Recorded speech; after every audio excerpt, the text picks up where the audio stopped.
ചോദ്യചോർച്ചാ കേസിന് പിന്നാലെ യൂട്യൂബ് ചാനലായ MS സൊല്യൂഷൻ CEO ഷുഹൈബിന്റെ ബാങ്ക് അക്കൗണ്ടുകൾ മരവിപ്പിച്ചു. ക്രൈംബ്രാഞ്ചിന്റേതാണ് നടപടി. മിഥില ബാലനുണ്ട് കോഴിക്കോട് നിന്ന്. മിഥില, വിവരങ്ങൾ.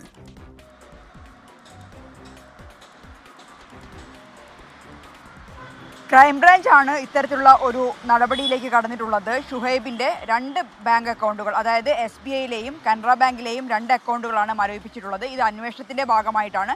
ഈ അക്കൗണ്ടിലേക്ക് വന്ന ട്രാൻസാക്ഷൻ ഉൾപ്പെടെയുള്ളവയുടെ രേഖകൾ പരിശോധിക്കുന്ന ഒരു നടപടിയാണ് ഇപ്പോൾ ക്രൈംബ്രാഞ്ചിന്റെ ഭാഗത്തുമുള്ളത്. കഴിഞ്ഞ 2 തവണ ചോദ്യം ചെയ്യലിന് ഹാജരാവാൻ നോട്ടീസ് നൽകിയിട്ടും ഷുഹൈബ് ഹാജരായിരുന്നില്ല. ഷുഹൈബ് മാത്രമല്ല, ഈ MS സൊല്യൂഷൻസിലെ 2 അധ്യാപകരും ഇതുവരെ ഹാജരായിട്ടില്ല.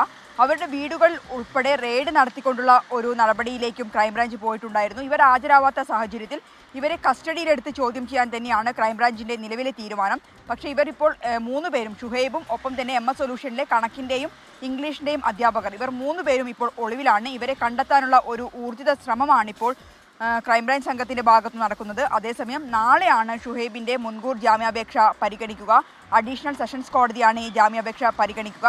കഴിഞ്ഞ ദിവസം ജാമ്യാപേക്ഷ പരിഗണിച്ച സമയത്ത് എന്തിനാണ് ഗൂഢാലോചന കുറ്റം ചുമത്തിയത്, ഗൂഢാലോചന കുറ്റം ചുമത്താനുണ്ടായ സാഹചര്യം എന്ത്, അക്കാര്യം കാണിച്ച് അഡീഷണൽ റിപ്പോർട്ട് സമർപ്പിക്കണമെന്ന് ആവശ്യപ്പെട്ടിട്ടുണ്ടായിരുന്നു.